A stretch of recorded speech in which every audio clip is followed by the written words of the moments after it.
Yeah, what the deal, my people? You know it is the Untitled Teflon, and I'm back at you another one. And this one is the Steven Avery Making a Murderer review recap. And since I am not an expert on this situation or this subject, and all y'all people know me, and thank you for everyone who's watching me on this channel, knowing that I normally do not do topics like this, I have brought in an expert, another person from Queens, New York, who knows her shit about this fucking case.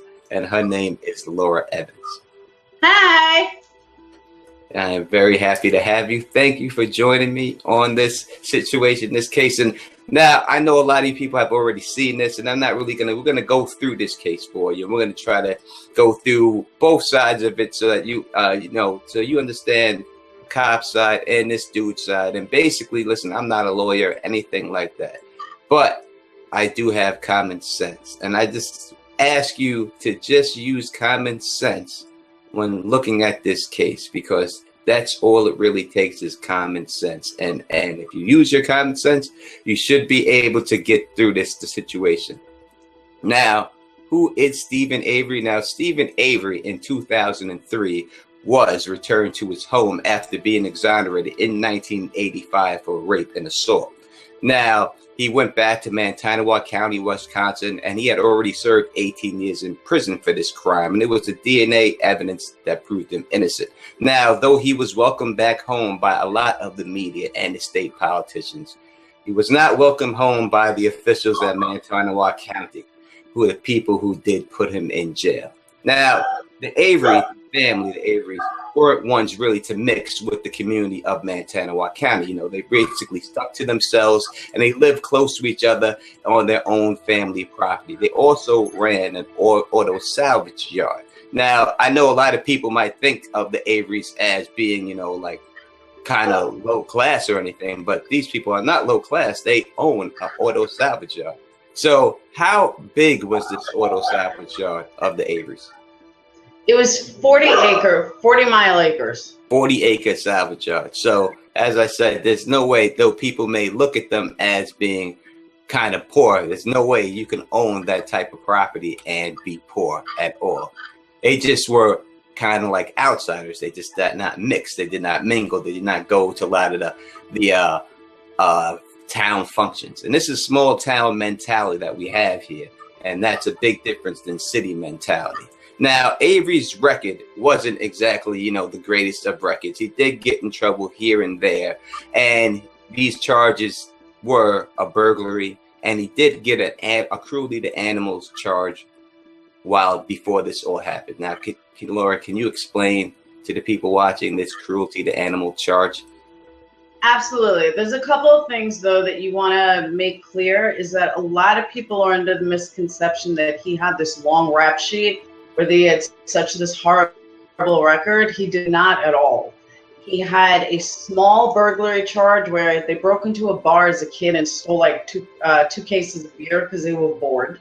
That was the one charge. The second charge was the cat incident. There's been a lot of up and down about the cat incident. Very simply, him and a bunch of friends were completely wasted and decided, hey, what would happen if we threw a cat on top? He, supposedly doused the cat in gasoline and threw it over the fire, and obviously the cat went up in flames, and it was the family cat. So they called the police, they turned themselves in, and that was it. That's the cat incident. That's his entire record. Yeah, so he did it it was not like he was out there hunting cats. He did it to his own family cat.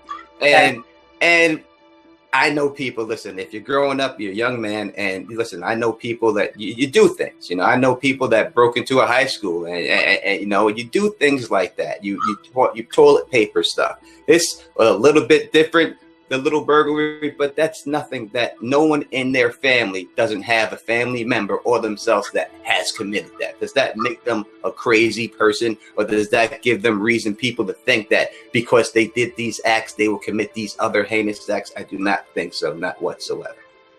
Now, the misconception that people have is that, oh, if you hurt an animal, you're a psychopath. That's not true.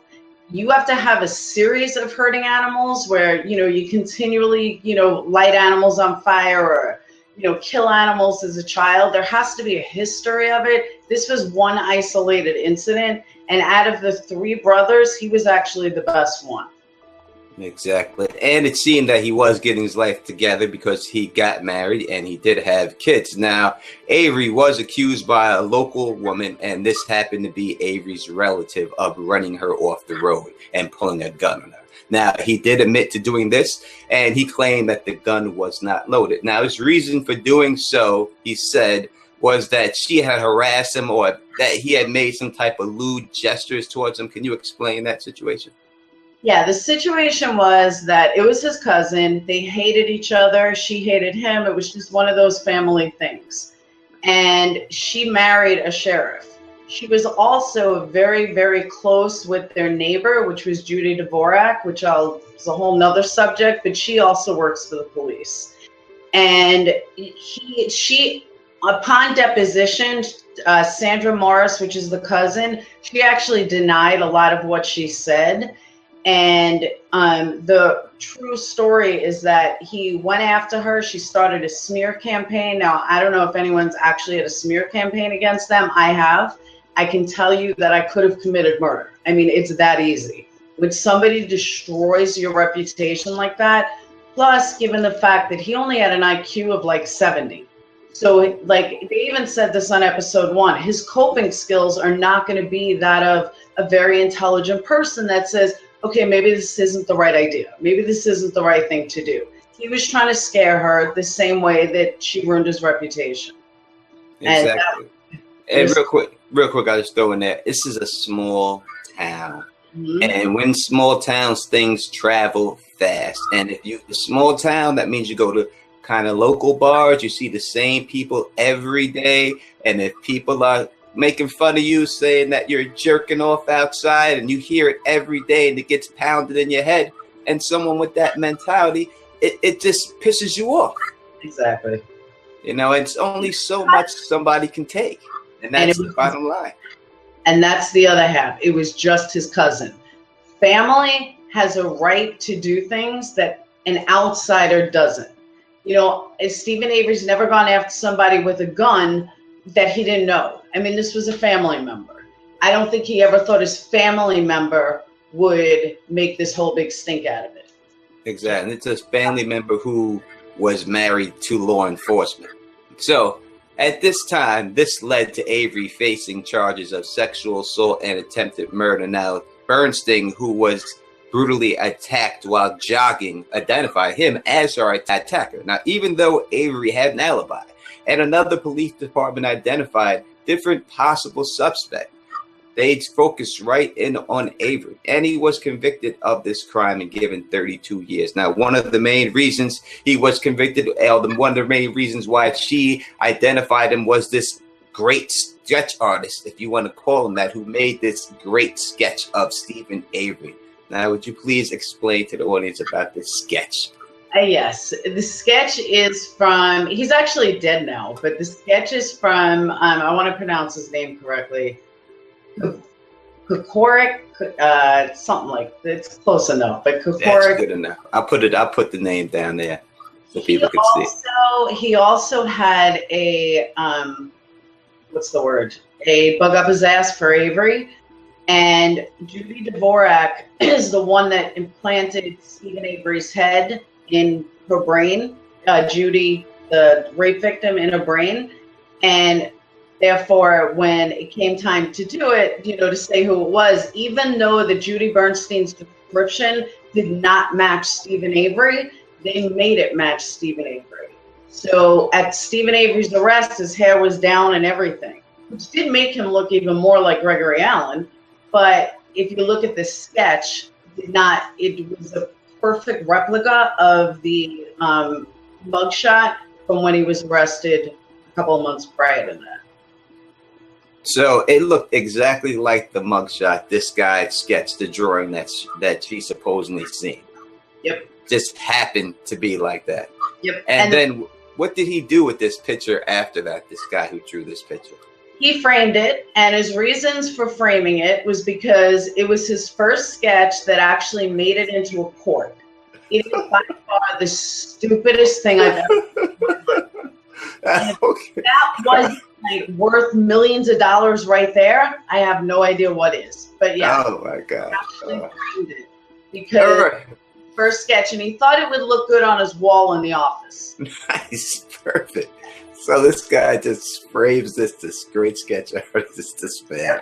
All right. And as we know, he would later be freed, Steven Avery, of these charges because of DNA evidence. And in fact, the assailant, the police other suspect, Gregory Allen, attacked 2 other women while Avery was in prison. Now, while in prison, the rape conviction, Avery and his wife happened to divorce. And at that time, he lost all rights to his kids. So this guy's life is being fucked over again, even after this. And any extra money he or his family had went to all of his appeals. Now, after he was freed and after investigation found no wrongdoing on Manitowoc County's part in Avery's conviction. Now, I don't understand how this is possible. Can you please explain that? To tell you the truth, it's just what they agreed upon in the settlement. Why they agreed to it, I don't know. Steven just kind of wanted it done. That's another misconception people have, that people think that Steven Avery was this violent, mean person. And from all the evidence that we have seen, and this goes way beyond making a murderer, just all the evidence we have seen, the man didn't have a hurtful bone in his body. People also, and I just want to backtrack for a second, people also judge him by the letters he wrote to his wife while he's in prison. I don't know how many of you have been through a horrendous custody fight or divorce. His letters look like cake compared to the ones me and my ex wrote. So for him saying, oh, you're so hateful, my ex has a wonderful job, I have a good career. It's when you're in the heat of the moment, you will write whatever you feel, and you never think it's going to get into a court or it's going to get into a, documentary. It is what it is. So just, he was like this sweet, I call him a little blonde midget. He was 5'6", barely, low IQ. He wasn't like, the harmful type, and he wasn't a violent type. And, he lost everything with 18 years in jail. At that time, I think he had like 6. And imagine doing jail time knowing you're innocent, you have 5 kids, you're about to lose everything. Somebody pissed. You have every right to be. You have every right to be. And then he gets out, and then, everyone loves him. He's finally getting his due. He gets all of it. He gets all the recognition from states, legislature, and all this situation. And the people in this county, they hate this fact that he does this. And so at this particular time, he just decides to file a $36 million lawsuit against the county and the officers who took part in this wrongful conviction. Now, can you explain exactly what happened, why he filed it against the officers themselves, and what happened in that lawsuit? The thing about the lawsuit is a lot of people think the lawsuit was for 18 years in jail. It actually wasn't. The lawsuit was because he should have been released. There was evidence that the police had from the other department, as well as from, not DNA testing yet, but from, Penny Bernstein herself had called and asked for, hey, the police told me that he might not be the guy, and they blew it off. And then the police department told Manitowoc that there would be, that they would have, that they think they have the wrong guy, and they blew that off too. He was suing the $36 million because they kept him longer than they needed to. They purposely put him in there, kept him in there, and even when he could have got out, they wouldn't allow him out. That's what the $36 million lawsuit was, which is also why the insurance company wasn't paying for it. It's another misconception. A lot of people think, oh, well, the insurance company was paying for it, blah, blah, blah. No, they weren't paying for it because they were like, no, why did you keep him in there? Why did you hide notes? Why, and it was turned out to be a big issue. They say he would have got between like 8 and 9 million. And that in a small county like that, they can't afford to pay $8 or $9 million. Exactly right. Man. And even if they could, they don't want to pay $8 or $9 million to this man. It's on them personally. The county insurance wasn't covering it. It was on each of them personally. They would have been ruined and destroyed. So as Avery's civil case against the Manitowoc County progressed, an Auto Trader magazine photographer, Teresa Halbach, was reported missing. Now, her last known whereabouts was on the Avery property. Now, Halbach had an appointment with Avery to photograph a car there. And just like that, Avery was soon a suspect in this murder. Now, although he was questioned with no attorney, Avery did not confess to murder. And searches of the Avery property did find evidence. Now, can you tell the people exactly what evidence they found when they searched? Yes, I have to back up for a second. Avery was not her last stop. Her last stop was George Zipperer.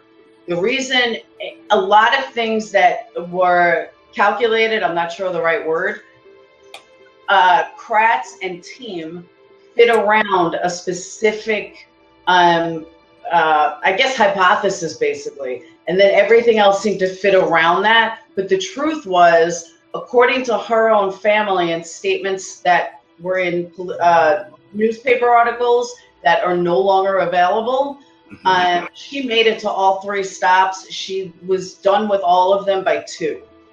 And that's according to older articles. According to Kratz and the evidence, which is totally a lot to it, but they found his sweat DNA, which sweat DNA doesn't even exist, but they found DNA on the inside upper roof of the car. They found 6 blood swabs inside the car, no fingerprints or anything, and then they found bones in the yard and a key, and a RAV4 key. And all this was found days after searching, with hundreds of cops. Nobody found anything. And days after they find this situation. And who's Kratz? Can you talk a little bit about this Kratz bastard? Ken Kratz is a DA. At the time, he was it was a respected DA, but he was more moving up the ranks. He wasn't as big as he was after the case. He was from Calumet County. He should have never been brought on the case. They supposedly found the car on the 5th on Avery property. 2 DAs and a assistant DA were also on the property on the 5th. It was on a Saturday. I know in New York, you're not going to find 2 DAs and an assistant DA for a missing car on a Saturday afternoon in November. Just doesn't happen. It doesn't happen anywhere. But in this case, you had 400 cops.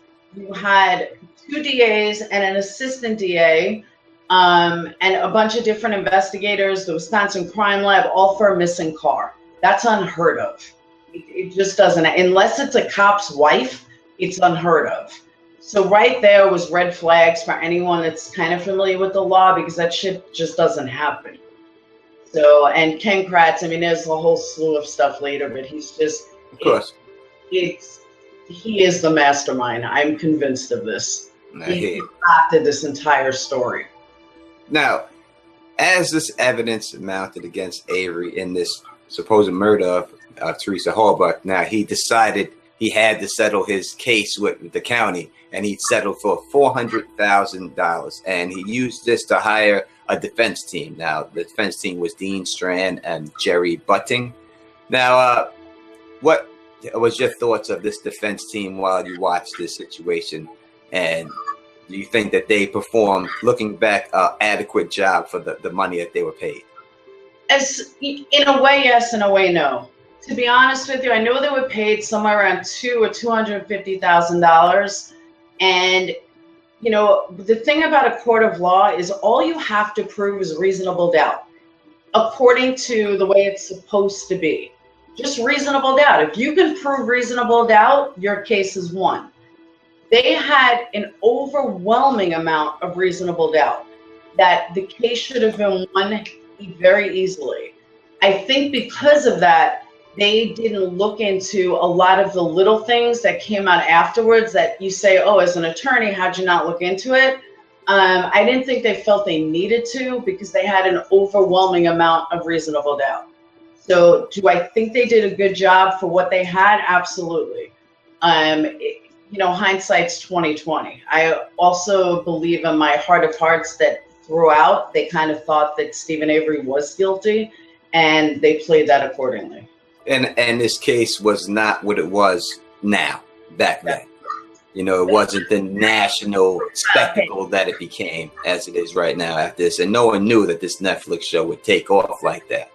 It wasn't that big, though, because I learned about it when I was doing my master's in criminal justice. I actually learned about the case. I was familiar with the case, but I had the impression that he was guilty. Everything was taken from a standpoint of he's guilty, and here he spent 18 years in prison. He gets out, and now he commits, he actually does the crime.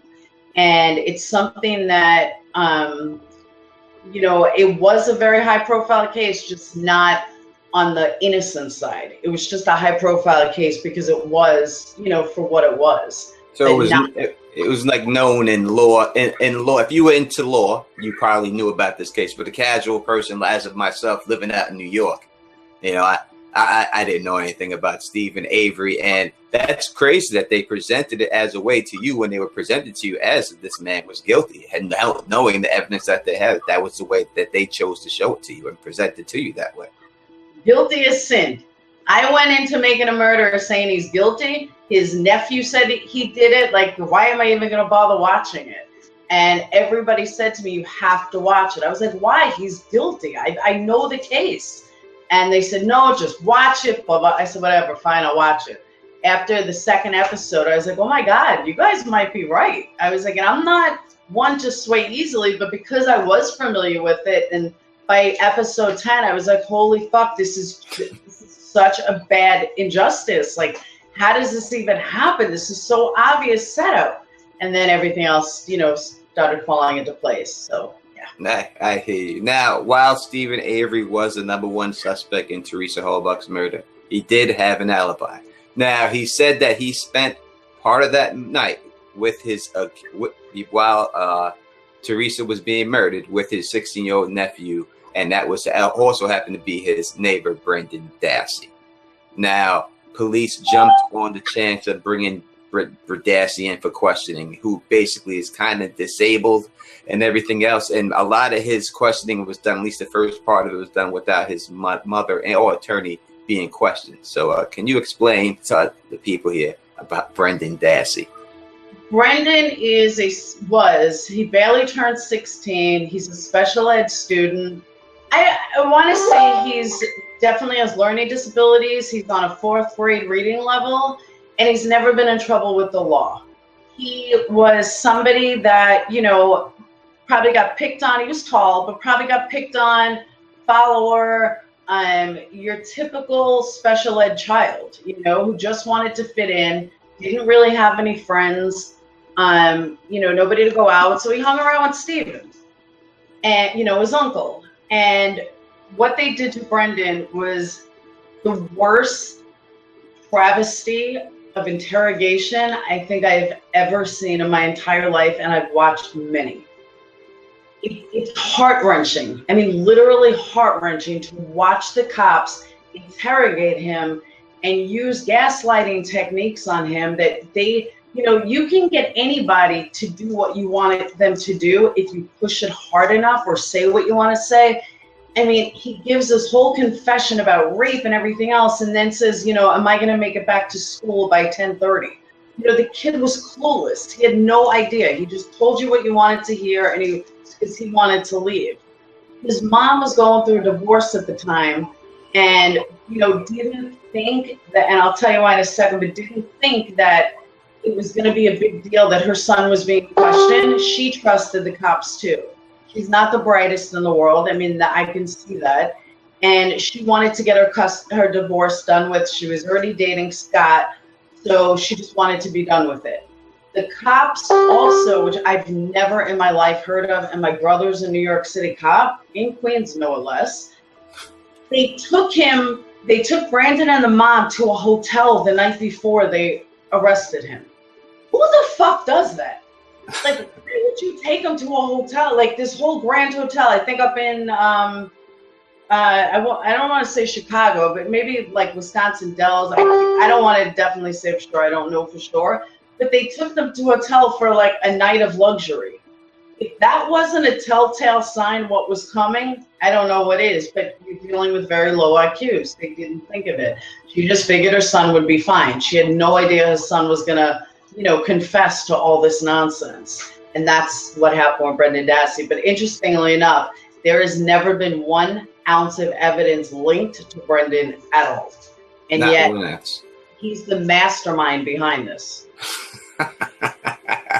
And he goes, and I've seen them do this type of interrogation. It reminded me of like that Central Park jogger case that happened in New York when they had those young boys back then. And I was a young boy back then too, when it all went down. And basically just got them, listen, you want to go home, then say you did it. Say you did it and you can go home. And just when you see the kid, when the kid is talking about, I'm going to miss WrestleMania. Now, if you just did all these things that he supposedly did, there's no way the thing that's going to be on your mind is, I'm going to miss WrestleMania. Yep. I know. He's a child. That's all he can. There's no way. That's all he's thinking. He's just trying to get home to watch WrestleMania, doing anything he can to watch his wrestling. Yep. And that's all he cared about at that time. And it didn't help that you have somebody like the media, like Nancy Grace, coming on saying, oh, Steven told me they did it, or Steven told me this, or Steven told me. It was all a bunch of fabricated bullshit. And American media completely did not help the situation at all. Because even, I think it was episode 4 or 5, you can see the media asking Ken Kratz questions that like are unheard of. And they're all looking at him like this isn't adding up, but yet nobody did anything about it. Nobody said anything about it. It was really frustrating because I'm like, oh my God, you guys see it. Say something. Nobody did anything. Unbelievable. And the second interrogation was performed by his court-appointed attorney, this Len Kaczynski, and this own investigator that they hired. Yes. No. Michael O'Kelly. Yeah, how did that work? Michael Kelly is actually very well known. He is the master behind lie detector tests. If you actually Google his name, you'll find he did OJ, he did all these different trials. He's like Mr. Lie Detector. And they brought him in the case because he's very good at getting confessions, and a lot of times false confessions. And, saying, oh, well, it's reasonable, it's a reasonable deduction that you're lying. No. I think he also does like the Maury Povich show. I think the Maury Povich. Baby, yes is your dad. Yes, you are the dad. I'm pretty sure Kelly does it. I remember hearing that a long time ago. I'm going to see if he does. But if he does, I'll get the picture. There's no doubt about it. So this guy who goes there, who's a master of deception, the master of getting people to do these tests, gets hired by this guy's defense lawyer. So this kid's thinking, this guy's on my side. A court-appointed attorney is telling me to go do this with him. So that's what he's thinking. This guy's working. It's working out. But it turns out that this guy wasn't trying to work for him at all. Exactly right. And sadly enough, he was promoted to become a judge. And that's mind-blowing. Mind-blowing. So after this, now it's a fucked up situation. His mom did catch on, and basically somehow she got this guy removed from the case. No, they wanted Brendan to remove him. The first time that, Brendan asked for him to be removed, the judge denied it. Because Brendan was sitting in court kind of like, I don't know what to say kind of thing. Mm-hmm. And, the judge asked him, is he threatening you? Is he this? Is he that? And he said, no. And the judge said, fine, then I'm not going to remove him. So then what happened was, to be honest with you, I can't remember what transpired, but Kaczynski pretty much blew himself up. And the judge said, something's not right here. And that's when he was removed. Oh. See, so thank God he got removed. Now, let's go through some of this, the main evidence that that was found in his house, and see if this, if it washes or if it was there. Now, first, let's take a look at this victim's car keys. Now, can you explain to us exactly the situation that happened with these car keys that was found by Lieutenant James Link, I think it was? Yeah, that is correct. Now, you have to understand the back of it, that they had the Wisconsin Crime Lab, the Wisconsin FBI, the Department of Justice, Manitowoc County Police, and Calumet County Police. You're talking hundreds of investigators for days with search warrants from the 5th to the 8th, never found a thing, nothing. All of a sudden, and also Lincoln Colburn and anyone from Manitowoc was supposedly being babysat because they were afraid, because of the lawsuit, maybe they're trying to set him up, blah, blah, blah. So with hundreds of cops, nobody saw anything, nobody got anything. And then lo and behold, on a nightstand right next to where everybody was, while Peterson, I think, I can't remember who it was, but somebody was sitting on Avery's bed doing paperwork.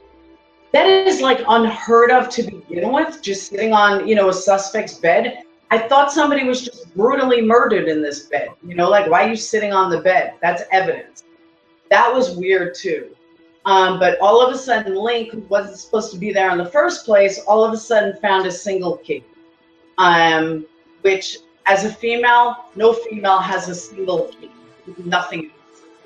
So there's a lot of speculation about that key. There was no fingerprints of hers on this key, only DNA of Avery's, but no fingerprints. It was just DNA.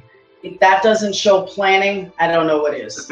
Now, let me get this straight so I can make sure I understand this like I'm a 2-year-old. So all these cops go in there to search this man's house, and thinking that it's possible that this guy would set up Steven Avery, they assign people watchdogs to watch these guys. And when they do assign them, while they're sitting on this man's bed and doing all this work, there is no key. They find nothing. And then lo and behold, later on, Lieutenant James Link, in the same spot after everyone else has searched by himself, he comes back there. Now, was he by himself when he found this key? He was with Colburn. He's with Colburn. So these two, after everyone else has searched, sat on the bed, did all this stuff, they come and in plain sight, this key is found? Yep, key's found. Plain sight. Oh my God, look at that. There's a key. A single key. That was it. Just the key by itself. Not the keychain, not the loop, just the key itself. And this key, though it was supposed to be Teresa Halbach's key, had no DNA from Teresa Halbach, who supposedly, I don't know how long she owned this car, but I'm going to say a couple of years. So she had it on her for a couple of years, and Steven Avery just took it off him. Somehow it only had his DNA on it and nothing of hers. And not 1 ounce of, not one fingerprint of hers. Not one fingerprint. Yeah, no fingerprints. And it's a reasonable deduction to say, okay, so Steven Avery wiped it down before he put it, in there. The problem is, if that was the case, his DNA wouldn't be on it either. You can't wipe down a key so there's no prints, but yet leave DNA. It doesn't make sense. So that right there didn't fly. And another thing that if you look at you read some of the testimony, none of them were wearing gloves either. None of the investigators were wearing gloves. It was just so much. But I also want to go back something that kind of forgot was the car. That Pam Strum had found the car on Avery's property on a 40-mile, it may even be bigger than 40 miles, but I know there's 4,000 cars on that lot. She found it on the 4th car. Yeah, okay. And she claimed on the 4th car, and it claims that God guided her. No, they didn't. The police guided you because they fucking planted it. But that's neither here nor there. But I don't want to forget that fact. Now, is there any type of situation that we could prove that this woman was planted? I heard that there was some type of recording. Is there any type of recording that shows her being around there? Because during this, we'll go back there to this search, when they were going for the search of Teresa Halbach. When she was given this stuff. She was given special things that other people in this search party weren't given, right? Yes, but coming from Ryan and Mike Halbach, you know, that she was given a camera. To be honest with you, I don't even think that really mattered in the big picture, because the truth of the matter was that she knew exactly where she was going. She was a private investigator for 13 years. She didn't know where to find a VIN number. You know, she's like, oh, I don't know where the VIN number is. Where do I find it? Where do I look? When Remaker got there, Remaker said initially in his report that that VIN number has been messed with. Really? That never made it to the movie, to the docuseries. I don't know why, but that's in a court document, that the VIN number, that he felt the VIN number had been messed with. And then he read the VIN number and there it was. But yeah, the whole car issue is a whole nother issue. So she has this huge, big lot of cars. The third car, she goes and she's guided there by God. Yep. And that's what gets her there to find this car. I mean, I heard Manny Pacquiao, you know, when he lost to Floyd Mayweather, say that his shoulder was torn and a rotator cuff. And then when they revealed that it really wasn't torn, they asked him. He said, "Oh, I bathed. I went in the ocean in the seawater. God healed it in the seawater." So you know, I've heard of things like this, and I'm not one to knock anybody's religion, but I'm going to say on this case, I don't know if this chick was a private investigator who was guided by God at this particular time to find this car. And what was the condition in this car when she found it? It was demolished. It looked like, I mean, to me, it looked like it was underwater. But I think somebody would have noted that it was wet inside. Like, I don't know how long it takes to dry out a car, but it was definitely demolished. It was rusty. I mean, was not in the greatest shape.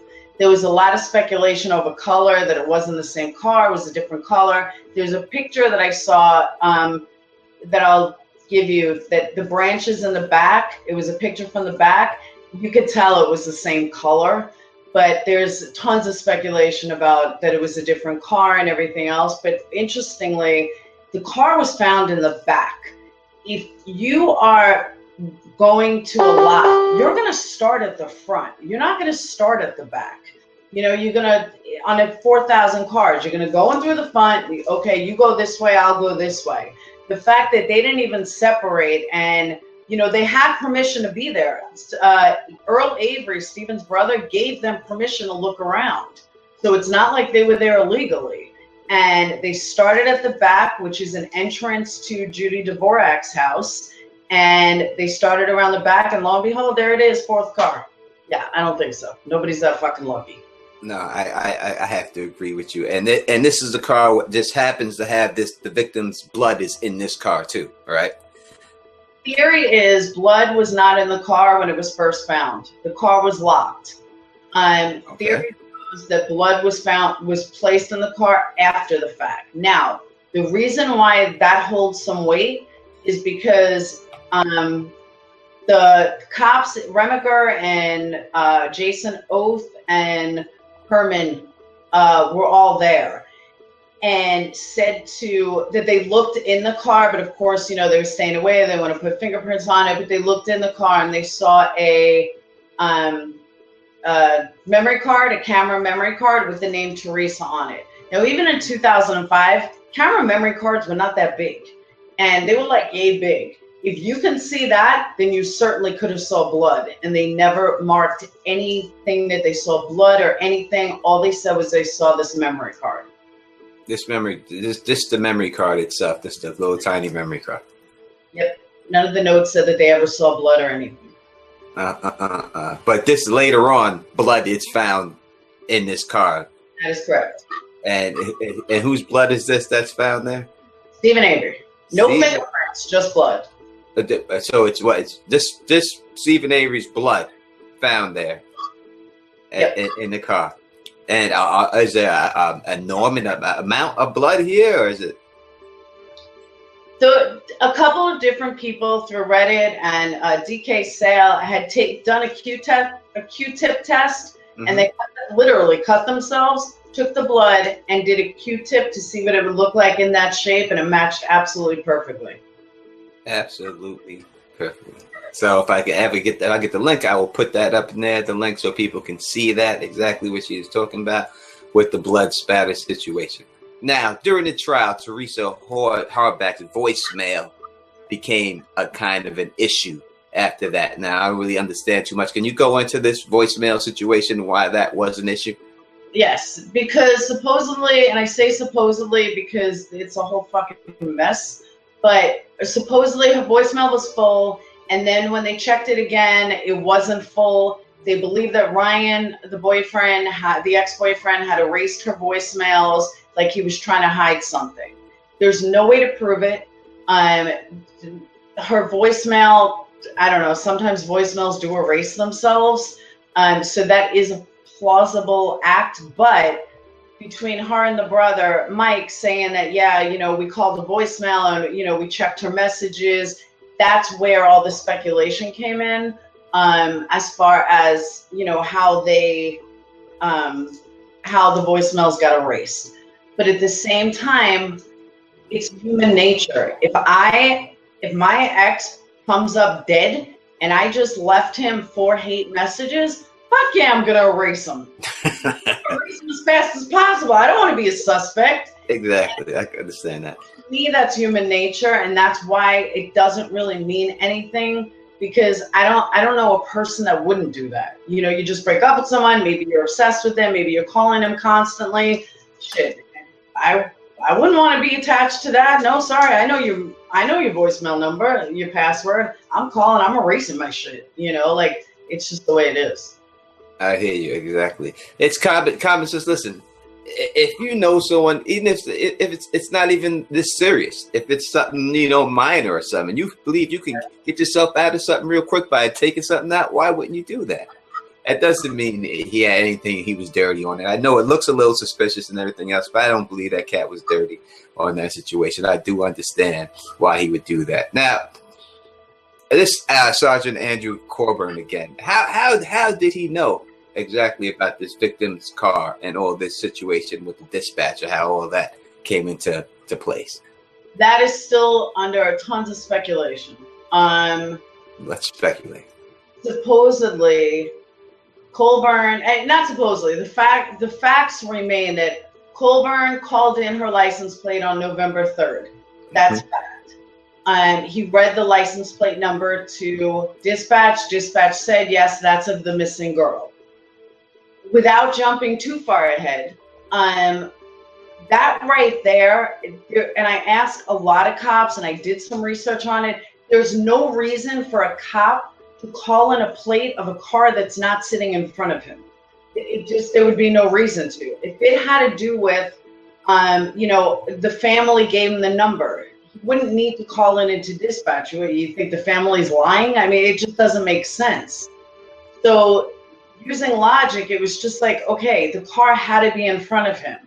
What came out recently, when I say recently, this weekend, was that according to the original police report, the car and Teresa's kidnapping was noted in evidence on November 3rd, which coincides perfectly with the fact that her car was actually found on November 3rd, and they took it into the police yard. And then when Avery called in, blah, blah, blah, but Avery was also listed as a suspect on November 3rd for a homicide. Anything on November 3rd. How the fuck are you listing him for a homicide? And that's where the case took a major turn. Exactly. It's just this too fishy of a situation, and I just think that these cats were just... I just think that they didn't realize that these small town cops, how big this would get, and exactly that this would all come back to bite them in the ass at some point. Now, basically, at this point, it was clear that Brendan Dassey, who confessed during the time of the police interrogation that helping Steven Avery of the murder of Teresa Halbach, would not be testifying at his uncle's trial. And the problem was that Ken Kratz had a televised press conference of some sort. Can you talk about that? Yeah, I'd love to. Ken Kratz at this press conference did what no prosecutor has ever done in the history of press conferences. Not for Charles Manson, not for Jeffrey Dahmer, not for the biggest serial killers in the world. They never did a press conference like this. From the fact that they told him, well, if you're under 15, you should not be listening to this. That in itself was like, are you fucking joking me? Like, who does that? But they made him, they said every detail of what supposedly took place. Like I said in my own video, that Ken Kratz never looked down at a piece of paper. Brendan gave a confession like late afternoon on March 1st. By March 2nd, mid-afternoon or late afternoon, Ken Kratz knew every detail of this entire, act off the top of his head. That is fucking impossible. I don't care how smart you are. That is impossible. You're going to have a piece of paper to look down. You're not going to know every detail of this crime, and mention every detail on live TV less than 24 hours after it happened. That's unheard of. So that was the one thing he did. The other catch to that is, when they were investigating Steven, they were looking for sexual mutilation, a sexual assault, body mutilation, a rape, and a kidnapping. Oddly enough, that's exactly what they made Brendan confess to. Now, this happened in Steven Avery's place where they found the key, right? Yes. And this mutilation happened on the bed that the guy was sitting on, right? Supposedly. Yes.